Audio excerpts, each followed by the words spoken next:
പത്തരമാറ്റിൽ ഇനി വരാനിരിക്കുന്ന നല്ലൊരു അടിപൊളി എപ്പിസോഡിൻ്റെ റിവ്യൂയിലേക്ക് എല്ലാവർക്കും സ്വാഗതം. അങ്ങനെ ദേവയാനിക്ക് പാലിൽ വിഷം ചേർത്ത് നൽകിയത് അനാമികയാണ് എന്ന സത്യം എല്ലാം തന്നെ ദേവയാനി തിരിച്ചറിയുന്ന ഒരു അടിപൊളി എപ്പിസോഡിൻ്റെ റിവ്യൂ ആണ് കേട്ടോ പറയുന്നത്. ഹോസ്പിറ്റലിൽ നിന്നും തിരിച്ച് വീട്ടിലേക്ക് എത്തിയതിന് ശേഷം ദേവയാനിക്ക് ഒരേ ഒരു ആഗ്രഹമേ ഉള്ളൂ.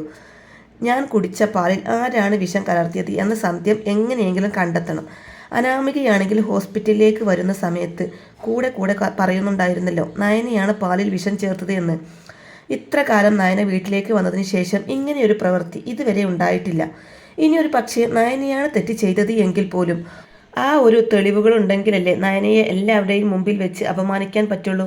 അവളെ ഈ വീട്ടിൽ നിന്ന് പുറത്താക്കണമെങ്കിൽ അതിന് തക്കതായ തെളിവുകൾ വേണം. അതുകൊണ്ട് തന്നെ പിന്നീട് അങ്ങോട്ട് ദേവയാനി നയനയുടെ ഓരോ പ്രവൃത്തികളും വാച്ച് ചെയ്യാൻ തുടങ്ങും. നയന ആദർശിനോട് സംസാരിക്കുന്നതും അനാമികയുടെ അടുത്ത് സംസാരിക്കുന്ന കാര്യങ്ങളെല്ലാം തന്നെ ദേവയാനി ഒളിഞ്ഞു നിന്ന് വാച്ച് ചെയ്യുന്നുണ്ടാകൂട്ടോ. ഇതേ സമയം തന്നെ നവ്യ വന്നിട്ട് നയനയോട് പറയുന്നുണ്ട്, നയനെ നീ ഇങ്ങനെ എല്ലാവരും പറയുന്നത് കേട്ട് മിണ്ടാതിരിക്കരുത്. അനാമിക എന്നോട് എന്തെങ്കിലും സംസാരിക്കാൻ വരുന്ന സമയത്ത് ഞാൻ അവൾക്ക് നല്ല മറുപടി തന്നെ കൊടുത്തതായിരുന്നു. നീയാണ് ആ പാലിൽ വിഷം കലർത്തി അമ്മായിക്ക് കൊടുത്തത് എന്നാണ്. അവൾ എന്തിനാ ഇങ്ങനെ ഇല്ലാത്ത കാര്യങ്ങളൊക്കെ പറയുന്നത്? എനിക്ക് നല്ല സംശയമുണ്ട് നയനെ. അതെല്ലാം ചെയ്തു വെച്ചിരിക്കുന്നത് അനാമികയും അനാമികയുടെ അമ്മയും തന്നെയായിരിക്കും. അവരല്ലെങ്കിൽ പിന്നെ എൻ്റെ അമ്മായിയമ്മയോ എൻ്റെ ഭർത്താവോ.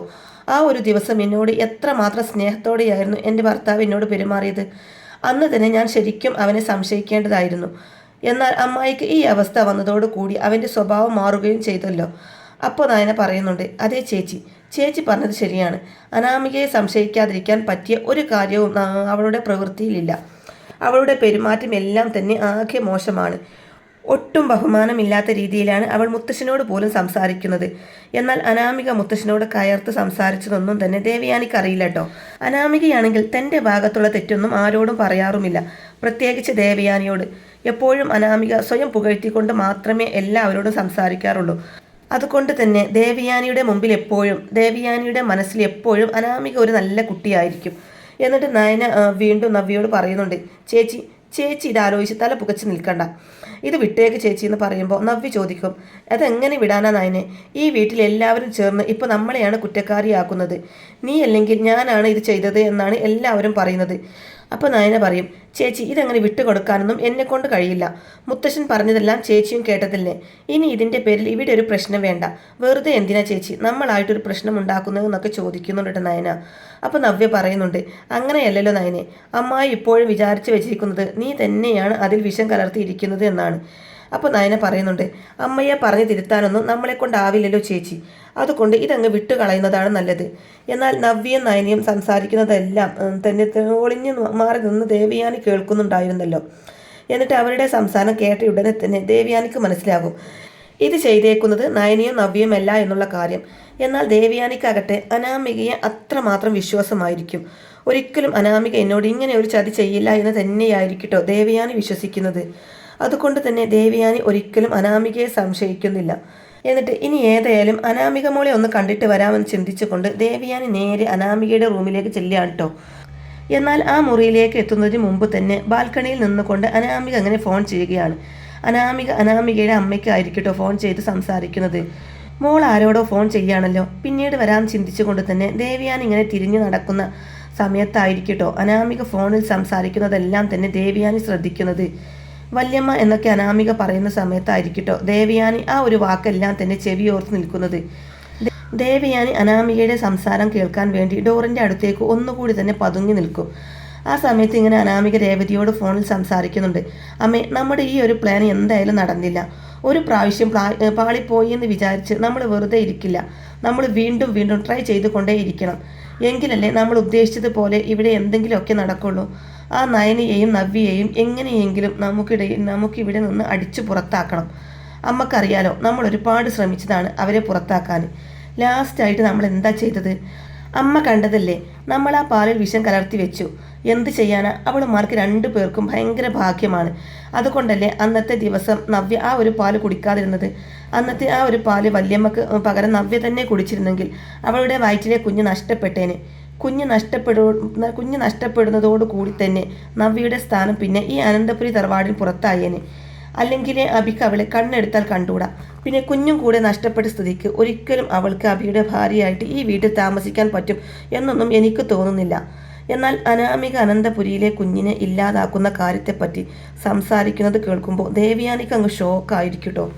ദേവയാനി എങ്ങനെയാണെങ്കിലും നയനിയെയും നവ്യയെയും ഇഷ്ടപ്പെടുന്നില്ല എന്നുണ്ടെങ്കിൽ പോലും നവ്യയുടെ വയറ്റിൽ വളരുന്ന കുഞ്ഞിന് ഒരാപത്ത് വരുന്നു എന്നത്, അല്ലെങ്കിൽ ഒരു കുഞ്ഞിനോട് ആരെങ്കിലും എന്തെങ്കിലും ദ്രോഹം ചെയ്യുന്നത് ദേവയാനിക്ക് ഒട്ടും സഹിക്കാൻ പോലും കഴിയില്ല എന്നൊരു ദേവയാനി ചിന്തിക്കുന്നുണ്ട്. ശരിക്കും എൻ്റെ അനാമിക മോൾ തന്നെയാണോ ഇങ്ങനെയൊക്കെ സംസാരിക്കുന്നത് എന്നായിരിക്കും ദേവയാനി ചിന്തിക്കുന്നത്. അനാമികയുടെ വാക്കെല്ലാം കേട്ടിട്ട് ആകെ ഷോക്കായിട്ട് ഇങ്ങനെ തരിച്ചു നിൽക്കുകയായിരിക്കും കേട്ടോ ദേവയാനി. എന്നിട്ട് അനാമികയുടെ സംസാരം ബാക്കി കൂടെ കേൾക്കാനുള്ള ശക്തി ഇല്ലാത്തത് കൊണ്ട് തന്നെ ആകെ തളർന്ന ആവശ്യമായിക്കൊണ്ട് തന്നെ ദേവയാനി നേരെ ബെഡ്റൂമിലേക്ക് ചെന്നിരിക്കുകയാണ്. എന്നാൽ ദേവയാനി വരുന്നത് കണ്ട് തന്നെ ജയൻ ചോദിക്കുന്നുണ്ട്, എന്ത് പറ്റി ദേവ, നിനക്ക് എന്തെങ്കിലും കുഴപ്പമുണ്ടോ എന്ന് ചോദിക്കുമ്പോൾ ഒന്നുമില്ല ജയേട്ടാ. അല്ല ദേവ, നിന്റെ മുഖത്തെന്താ നല്ല വിഷമമുള്ളതുപോലെ? അതൊന്നുമില്ല ജയേട്ടാ, അത് ഞാൻ കുറച്ചു നേരം അങ്ങോട്ടും ഇങ്ങോട്ടൊക്കെ നടന്നില്ലേ, അതിൻ്റെ ക്ഷീണമാണ്. അപ്പോൾ ജയൻ പറയുന്നുണ്ട്, ദേവയാനി നീ വെറുതെ ചുമ്മാ അങ്ങോട്ടും ഇങ്ങോട്ടും ഒന്നും നടക്കണ്ട, നീ നല്ല പോലെ റെസ്റ്റ് എടുക്കണം. ഡോക്ടർ പറഞ്ഞതല്ലേ നല്ല രീതിയിൽ തന്നെ റെസ്റ്റ് വേണമെന്ന്. നീ കുറച്ചു നേരം ഇവിടെ കിടക്ക്, ഞാൻ നയന മോളോട് നിനക്ക് കുടിക്കാൻ എന്തെങ്കിലും കൊണ്ടുവരാൻ വേണ്ടി പറയാം എന്ന് പറയും. അങ്ങനെ ജയൻ നേരെ താഴേക്ക് ചെന്നുകൊണ്ട് തന്നെ നയനയോട് പറയുന്നുണ്ട്, മോളെ അമ്മക്ക് നല്ല ക്ഷീണമുണ്ട്, അതുകൊണ്ട് നീ അമ്മക്ക് എന്തെങ്കിലും കുടിക്കാൻ കൊണ്ടു കൊടുക്ക്. അപ്പോഴേക്കും നയന പെട്ടെന്ന് തന്നെ ജ്യൂസ് ഉണ്ടാക്കി അത് കൊടുക്കാൻ വേണ്ടി ദേവയാനിയുടെ അടുത്തേക്ക് ചെല്ലുന്നുണ്ട് കേട്ടോ. സാധാരണ നയന എന്തു കൊണ്ടുപോയി കൊടുക്കുമ്പോഴും ദേവയാനി നയനയെ അവിടെ നിന്നും ഓടിച്ചു വിടാറാണ് പതിവ്. എന്നാൽ ഇത്തവണ ജ്യൂസുമായിട്ട് വരുന്ന സമയത്ത് ദേവയാനി നയനയോട് ഒന്നും തന്നെ മിണ്ടുന്നില്ല. അതുകൊണ്ട് തന്നെ അമ്മ തൻ്റെ കയ്യിൽ നിന്നും ജ്യൂസ് വാങ്ങിച്ചതോട് കൂടി തന്നെ നയനക്ക് ഭയങ്കര സന്തോഷമാവും. അമ്മ ഈ ജ്യൂസ് കുടിക്ക്, അമ്മക്ക് നല്ല ക്ഷീണമുണ്ടെന്ന് അച്ഛൻ പറഞ്ഞു, അമ്മ ഈ ജ്യൂസ് കുടിക്കുമെന്ന് പറഞ്ഞുകൊണ്ടായിരിക്കട്ടോ നയന ആ ജ്യൂസ് കൊടുക്കുന്നത്. അപ്പോഴേക്കും നയനയുടെ കയ്യിൽ നിന്ന് ദേവയാനി ജ്യൂസ് വാങ്ങി കുടിക്കും. സത്യമെല്ലാം മനസ്സിലായതിനു ശേഷം ദേവയാനിക്ക് നയനയോട് എന്തൊക്കെയോ സംസാരിക്കണം എന്നൊക്കെയുണ്ട്. എന്നാൽ ഇത്രയും കാലമായിട്ട് എപ്പോഴും നയനയെ കുറ്റപ്പെടുത്തിയിട്ടോ ദേഷ്യപ്പെട്ടിട്ടോ മാത്രമേ സംസാരിച്ചിട്ടുള്ളൂ. അതുകൊണ്ട് ആദ്യം എങ്ങനെ സംസാരിച്ചു തുടങ്ങണം എന്ന ചമ്മലുള്ളത് കൊണ്ട് തന്നെ ദേവയാനി നയനയോട് ഒന്നും തന്നെ പറയുന്നില്ല. എന്നാൽ ദേവയാനിയുടെ ഭാവവ്യത്യാസമെല്ലാം കാണുന്ന സമയത്ത് തന്നെ നയന ചോദിക്കുന്നുണ്ട്, എന്താ അമ്മേ, അമ്മയ്ക്ക് എന്തെങ്കിലും എന്നോട് പറയാനുണ്ടോ എന്ന് ചോദിക്കും. അമ്മ എന്താ പതിവില്ലാത്തതുപോലെ എന്നെ ഇങ്ങനെ നോക്കുന്നു എന്നൊക്കെ ചോദിക്കുമ്പോൾ ഒന്നുമില്ല, എനിക്കൊന്നും പറയാനില്ല എന്നൊക്കെ പറഞ്ഞ് ദേവയാനി അങ്ങ് മുഖം തിരിക്കുന്ന സമയം തന്നെ നയന ചോദിക്കുന്നുണ്ട്, എന്താ അമ്മേ, അമ്മയ്ക്ക് എന്തെങ്കിലും വയ്യായ്കയുണ്ടോ, അമ്മക്ക് ഹോസ്പിറ്റലിൽ പോകണോ, ക്ഷീണമുണ്ടോ, ആദർശേട്ടനെ വിളിക്കാമെന്ന് പറയുമ്പോൾ ദേവയാനി പറയുന്നുണ്ട്, എനിക്കൊരു കുഴപ്പവുമില്ല. അല്ല നയനെ, അന്ന് ആ പാലിൽ വിഷം കലർത്തിയത് ആരാണെന്ന കാര്യത്തിൽ നിനക്ക് വല്ല സംശയമുണ്ടോ എന്ന് ചോദിക്കുമ്പോൾ നയന പറയുന്നുണ്ട്, അങ്ങനെ ചോദിച്ചാൽ ഇല്ലമ്മേ, എനിക്ക് ആരെയും സംശയമൊന്നുമില്ല എന്ന് പറയുന്നുണ്ട് നയന. നീ പറ നയനെ, നിനക്ക് ആരെയെങ്കിലും സംശയമുണ്ടോ എന്ന് വീണ്ടും ചോദിക്കുമ്പോൾ നയന പറയുന്നുണ്ട്, അത് പിന്നെ അമ്മേ, എനിക്ക് സംശയം അനാമികയെ തന്നെയാണ്. അവളുടെ പല പെരുമാറ്റത്തിലും എനിക്ക് അങ്ങനെ തോന്നിയിട്ടുമുണ്ട്. അല്ല അമ്മ എന്താ ചോദിച്ചതെന്ന് ചോദിക്കുമ്പോൾ ഒന്നുമില്ല എന്നൊക്കെ പറഞ്ഞ് നയനയെ അവിടെ നിന്ന് പറഞ്ഞു വിടുകയാണ് കേട്ടോ. എന്നാൽ ദേവയാനിയുടെ പെരുമാറ്റം വെച്ചുകൊണ്ട് തന്നെ നയനയ്ക്ക് എന്തോ ചെറിയ സംശയമൊക്കെ തോന്നി തുടങ്ങും. ഒരു പക്ഷേ അമ്മ സത്യങ്ങളെല്ലാം മനസ്സിലാക്കിയോ എന്ന് നയനക്ക് സംശയമാകും. എന്നിട്ട് നയന നേരെ പോകുന്നത് ആദർശിൻ്റെ അടുത്തേക്കായിരിക്കും. എന്നിട്ട് ആദർശനോട് പറയുന്നുണ്ട്, ആദർശേട്ട, അമ്മയുടെ സ്വഭാവത്തിൽ എന്തോ ഒരു മാറ്റം പോലെ, നമുക്ക് എന്തോ സത്യങ്ങളൊക്കെ മനസ്സിലായതുപോലെ. അമ്മ എന്നോട് ചോദിച്ചു, ആ പാലിൽ വിഷം കലർത്തിയതിൽ നിനക്ക് ആരെയെങ്കിലും സംശയമുണ്ടോ എന്ന്. ഇതുവരെയായിട്ടും ആ ഒരു കാര്യത്തിൽ അമ്മ എന്നെ തന്നെയാണ് സംശയിച്ചിരുന്നത്. പക്ഷേ ഇന്ന് അമ്മ എന്നോടാണ് ആ ചോദ്യം ചോദിച്ചത്. അമ്മയുടെ സ്വഭാവം വെച്ച് അമ്മയ്ക്ക് എന്തൊക്കെയോ മനസ്സിലായതുപോലെ എനിക്ക് തോന്നുന്നുണ്ട് ആദർശേട്ട. അപ്പോൾ ആദർശ് പറയുന്നുണ്ട്, അതേ നയനെ, അമ്മ ഒരു കാര്യവുമില്ലാതെ നിന്റെ അടുത്ത് അങ്ങനെ ചോദിക്കില്ലല്ലോ. അറിയില്ല ആദർശേട്ട, അമ്മയോട് പിന്നെ കൂടുതലായിട്ട് ഞാനൊന്നും ചോദിക്കാനോ നിന്നില്ല എന്ന് നയന പറയുമ്പോൾ അമ്മയോട് ഇതേപ്പറ്റി ഞാൻ ചോദിച്ചുകൊണ്ട് എന്ന് പറയുന്നുണ്ട് ആദർശ്. ഇതേ സമയം ദേവയാനി ഇങ്ങനെ മനസ്സിൽ ചിന്തിക്കുന്നുണ്ട്, ആ അനാമിക എത്ര നന്നായിട്ടാണ് എൻ്റെ മുന്നിൽ അഭിനയിക്കുന്നത്.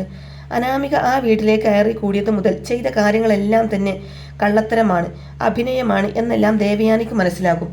എന്നാൽ ഇനി അവൾ കളിച്ച് എത്ര വരെ പോകും എന്നറിയാൻ വേണ്ടി തന്നെ ദേവയാനി അറിഞ്ഞ സത്യങ്ങളൊന്നും തന്നെ അനാമികയോട് തുറന്നു പറയുന്നില്ല.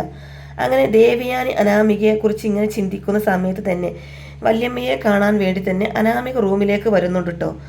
ഈ സമയം അനാമികയെ മിൻറ്റ് പോലും ചെയ്യുന്നില്ല ദേവയാനി. അപ്പോൾ അനാമിക ചോദിക്കുന്നുണ്ട്, അല്ല വല്യമ്മേ, വല്യമ്മയ്ക്ക് ഇപ്പോൾ കുഴപ്പമൊന്നും ഇല്ലല്ലോ, വല്യമ്മക്ക് കുടിക്കാൻ എന്തെങ്കിലും വേണോ എന്ന് ചോദിക്കുമ്പോൾ എനിക്കൊന്നും വേണ്ടാന്ന് പറയാണ് ദേവയാനി. അപ്പോൾ അനാമിക ചോദിക്കുന്നുണ്ട്, ആ നയന വല്യമ്മയ്ക്ക് എന്തോ കുടിക്കാൻ കൊണ്ടുവരുന്നുണ്ടായിരുന്നല്ലോ. അപ്പോൾ ദേവയാനി പറയുന്നുണ്ട്, അതോ നയന എനിക്ക് ജ്യൂസ് കൊണ്ടുവന്നതായിരുന്നു എന്ന് പറയുമ്പോൾ അനാമിക ചോദിക്കുന്നുണ്ട്, എന്താ വല്യമ്മ ഇത്? വല്യമ്മയല്ലാതെ അവളെ വിശ്വസിച്ച് അവളുടെ കയ്യിൽ നിന്ന് ആ ജ്യൂസ് വാങ്ങി കുടിക്കുമോ? അന്ന് അവളാണ് ആ പാലിൽ വിഷം ചേർത്ത് വല്യമ്മക്ക് തന്നത് എന്ന കാര്യമൊക്കെ ഞാൻ പറഞ്ഞതല്ലേ. ഇനി എന്തായാലും അവൾ കൊണ്ടുവരുന്ന ഒന്നും തന്നെ വല്യമ്മ കുടിക്കണ്ട. വല്യമ്മയ്ക്ക് എന്തെങ്കിലും വേണമെന്ന് തോന്നുന്നുണ്ടെങ്കിൽ തന്നെ എന്നോട് പറഞ്ഞാൽ മതി. വല്യമ്മക്ക് എന്ത് വേണമെങ്കിലും ഞാൻ ഉണ്ടാക്കി കൊണ്ടുവന്ന് തരാമെന്ന് പറയാൻ കേട്ടോ അനാമിക. അപ്പോൾ ദേവയാനി പറയുന്നുണ്ട്, എനിക്ക് ഈ വീട്ടിൽ ആരെയും തന്നെ വിശ്വാസമില്ല. അതിപ്പോൾ നയന ആയാലും ആരായാലും എന്നിങ്ങനെ ദേവയാനി പറയുന്ന സമയം തന്നെ അനാമിക ചോദിക്കുന്നുണ്ട്, അതെന്താ വല്യമ്മ അങ്ങനെ പറയുന്നത്? വല്യമ്മക്ക് ഈ എന്നെയും വിശ്വാസമില്ലേന്ന് ചോദിക്കൂട്ടോ. അപ്പോൾ ദേവയാനി പറയും, ഏയ് അങ്ങനെയൊന്നുമല്ല ഞാൻ പറഞ്ഞത്, നീ അത് വിട്ടേക്ക്. അല്ല നീ ഇപ്പോൾ എന്തിനാ ഇങ്ങോട്ടേക്ക് വന്നതെന്ന് ചോദിക്കുമ്പോൾ അപ്പോൾ അനാമിക പറയുന്നുണ്ട്, അത് വല്യമ്മ ഒരു കാര്യം പറയാൻ വേണ്ടിയിട്ടായിരുന്നു. എനിക്കിപ്പോൾ എന്നോട് ഒട്ടും തന്നെ സ്നേഹമില്ല ഉണ്ടേല്. അന്ന് ഞാൻ വല്യമ്മയോട് പറഞ്ഞിരുന്നില്ലേ ഹോസ്പിറ്റലിലേക്ക് നന്ദു വന്നിരുന്നു എന്ന്. അവളെ ഇപ്പോഴും മറക്കാൻ എനിക്ക് പറ്റില്ല വല്യമ്മേ. അവൻ്റെ എല്ലാ കാര്യങ്ങൾക്കും കൂട്ടു നിൽക്കുന്നത് ആ നയനയും നവ്യയുമാണ്. അനിയുടെ ജീവിതത്തിൽ നിന്നും എങ്ങനെയെങ്കിലും എന്നെ ഒഴിവാക്കണം. എന്നിട്ട് അവളുമാരുടെ അനിയത്തിയുണ്ടല്ലോ, ആ നന്ദുവിനെ അനന്തപുരിയിലേക്ക് മരുമകളായിട്ട് കൊണ്ടുവരണം. അതിനു വേണ്ടിയാണ് വല്യമ്മേ മനഃപൂർവ്വം അവർ 3 പേരും ചേർന്നുകൊണ്ട് തന്നെ ഇങ്ങനെയൊക്കെ ചെയ്യുന്നത്. എന്നാൽ ഇത് കേൾക്കുമ്പോൾ ദേവയാനിക്ക് അങ്ങ് ദേഷ്യം വരട്ടോ. എന്നിട്ട് പറയുന്നുണ്ട്, നീ ഒന്നും മിണ്ടാതിരിക്കുന്നുണ്ട് അനാമിക, അല്ലെങ്കിൽ തന്നെ എൻ്റെ തല ആകെ പൊട്ടിപ്പിളരുന്നുണ്ട്. നീ വെറുതെ ആവശ്യമില്ലാത്ത കാര്യങ്ങളൊന്നും എന്നോട് വന്ന് പറയല്ലേ എന്ന് പറയും. അപ്പോൾ അനാമിക ചോദിക്കുന്നുണ്ട്, എന്താ വല്യമ്മേ എന്നോട് ഇങ്ങനെയൊക്കെ സംസാരിക്കുന്നത് എന്ന് ചോദിക്കുമ്പോൾ, എന്താടി പിന്നെ ഞാൻ നിന്നോട് എങ്ങനെയാണ് സംസാരിക്കേണ്ടതെന്ന് ചോദിച്ചുകൊണ്ട് ഷൗട്ട് ചെയ്യാൻ കേട്ടോ ദേവയാനി. എന്താടി നിന്റെ പല കാര്യങ്ങളും എനിക്ക് മനസ്സിലാവില്ല എന്നാണോ നീ വിചാരിച്ചു വെച്ചിരിക്കുന്നത്? നിന്നെയാണല്ലോ ഇത്ര കാലം ഞാൻ മോളെ പോലെ സ്നേഹിച്ചതെന്ന് ചിന്തിച്ചുകൊണ്ട് തന്നെ എനിക്ക് എന്നോട് തന്നെ പുച്ഛം തോന്നുന്നുണ്ട്. എന്നാൽ ഇത് കേൾക്കുന്ന സമയം തന്നെ അനാമികക്ക് അങ്ങ് ഷോക്കാവും. എന്നിട്ട് ചോദിക്കുന്നുണ്ട്, എന്താ വല്യമ്മ എന്താ ഒരു പരസ്പരബന്ധം പോലും ഇല്ലാതെ എന്നോട് ഇങ്ങനെയൊക്കെ സംസാരിക്കുന്നത്? ഇത് ഞാനാണ് വല്യമ്മയുടെ സ്വന്തം മോളാണ്, അനാമിക മോളാണെന്നൊക്കെ പറയും. അപ്പോൾ ദേവയാനി പറയും, ഒന്നുമില്ല അനാമികെ, നീ ഇപ്പോൾ പോ, നീ എൻ്റെ മുമ്പിൽ നിൽക്കണ്ട, എനിക്ക് കുറച്ച് നേരം സ്വസ്ഥമായിട്ടിരിക്കണം, എനിക്ക് കുറച്ച് നേരം റെസ്റ്റ് എടുക്കണം എന്നൊക്കെ പറയും. അങ്ങനെ ഒരു വിധത്തിൽ അനാമികയെ ബെഡ്റൂമിൽ നിന്ന് ആട്ടി വിടുന്നുണ്ട് കേട്ടോ ദേവയാനി. ഈ സമയം തന്നെ അനാമിക ഇങ്ങനെ മനസ്സിൽ ചിന്തിക്കുന്നുണ്ട്, എന്നാലും എന്തായിരിക്കും വല്യമ്മക്ക് പറ്റിയത്? എന്തുകൊണ്ടായിരിക്കും വല്യമ്മ എന്നോട് പെട്ടെന്ന് ചൂടായത്? അനാമിക ഒരു ഫ്രോഡാണ് എന്ന് മനസ്സിലാക്കിയതിന് ശേഷം ദേവയാനിക്ക് എല്ലാവരുടെ മുമ്പിൽ വെച്ചും അനാമികയുടെ മുഖംമൂടി വലിച്ചു കീറണമെന്നുണ്ട്. പക്ഷേ അനാമിക ഒരുപാട് പ്രാവശ്യമായിട്ട് ഇവിടെ നിന്ന് പണം എടുത്തിട്ടും സ്വർണം മോഷ്ടിച്ചിട്ടൊക്കെ ഉണ്ടല്ലോ, ആ കേസെല്ലാം തന്നെ തെളിയിക്കണമെന്ന് ദേവയാനിക്കുണ്ട്. തെളിവോട് കൂടി മാത്രം അനാമികയെ പൊളിച്ചെടുക്കണം എന്നാണ് ദേവയാനി വിചാരിക്കുന്നത്. ആദ്യമായിട്ട് ദേവയാനി അനാമികക്ക് കുറച്ച് സ്വർണം കൊടുത്തിട്ടുണ്ടായിരുന്നല്ലോ. അതിലെ ഏറ്റവും വലിയ മാലയായ ഒരു 25 പവൻ്റെ മാല മോഷണം പോയിട്ടുണ്ടായിരുന്നല്ലോ. അതെല്ലാം തെളിവോട് കൂടെ മനസ്സിലാക്കിയതിനു ശേഷം അനാമികയെ വെട്ടി തുറന്ന് എല്ലാവർക്കും മുമ്പിലും കാണിക്കണം എന്നിങ്ങനെ വിചാരിക്കേണ്ട ദേവയാനി. ഈ ഒരു പെരും കള്ളിയെ ആയിരുന്നല്ലോ ഞാൻ എൻ്റെ മകളായിട്ട് സ്നേഹിച്ചത്. എൻ്റെ പാവ നയന മോളെ തള്ളിപ്പറഞ്ഞതെന്നൊക്കെ ചിന്തിച്ചുകൊണ്ട് തന്നെ ദേവയാനിക്ക് ഭയങ്കര കുറ്റബോധമൊക്കെ തോന്നിപ്പോകുന്നുണ്ട് കേട്ടോ. അങ്ങനെ വളരെ രസകരമായിട്ടുള്ള എപ്പിസോഡുകളൊക്കെയാണ് കേട്ടോ ഇനി പത്തരമാറ്റ് സീരിയലിൽ വരാനിരിക്കുന്നത്. അപ്പോൾ ഈ ഒരു റിവ്യൂ ഇഷ്ടമായിട്ടുണ്ടെന്നുണ്ടെങ്കിൽ വീഡിയോ ലൈക്ക് ചെയ്യാനും ചാനൽ കൂടി ഒന്ന് സബ്സ്ക്രൈബ് ചെയ്ത് സപ്പോർട്ട് ചെയ്യാനും മറക്കല്ലേ ഫ്രണ്ട്സ്. താങ്ക്